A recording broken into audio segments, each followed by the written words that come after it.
হরে কৃষ্ণ, রাধাসখী রান্নাঘরে আপনাদের সবাইকে স্বাগতম। তো আজকে আমরা ভগবানের জন্য তৈরি করছি মাসকলাইয়ের ডাল দিয়ে মূলা।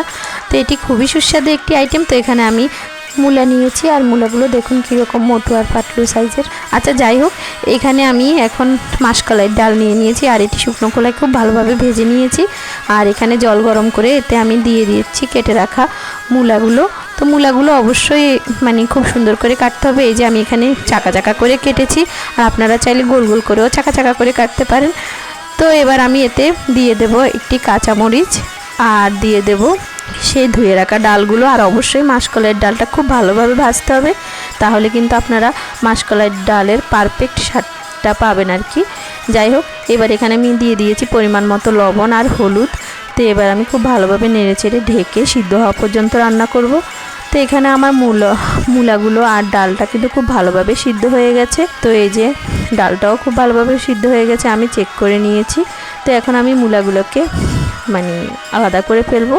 আর সাধারণত আমরা যদি মাসকলাইয়ের ডালটা প্রেশার কুকারে সিদ্ধ করি তাহলে কিন্তু ভালোই হয়, আর যদি এভাবে আপনারা কড়াইতে সিদ্ধ করেন তাহলে কিন্তু এভাবে ব্লেন্ড করে নিলে ভালো হয়, কারণ সাধারণত মাসকলাইয়ের ডাল সহজে সিদ্ধ হয় না।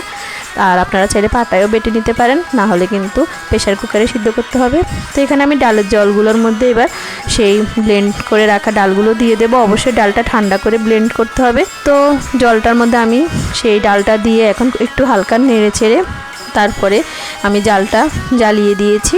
আর এখন আমি এখানে ফোড়নটা দিয়ে দেব। তো এর আগে আমি মূলাগুলো দিয়ে দিয়েছি।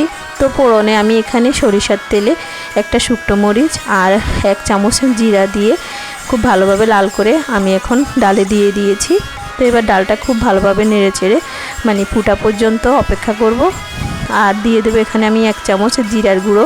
তো আপনারা চাইলে এখানে বাটা জিরাও ব্যবহার করতে পারেন, এতে কিন্তু টেস্টটা আরও ভালো হবে। তো এই যে যখনই ডালটা ফুটে উঠবে তখন আমি চুলার আঁচটা নিভিয়ে দেবো আর ধনেপাতা দিয়ে দেবো। তো আমার ডালটা কিন্তু রেডি হয়ে গেছে। তো আমার ভিডিওগুলো যদি আপনাদের ভালো লাগে অবশ্যই আমার চ্যানেলটি সাবস্ক্রাইব করবেন, লাইক দিবেন, শেয়ার করবেন। তো এবার আমি এটি ভগবানকে অর্পণ করেছি, আর সবাই মিলে আস্বাদন করেছি পরম সুস্বাদু কৃষ্ণপ্রসাদ। হরে কৃষ্ণ, ধন্যবাদ।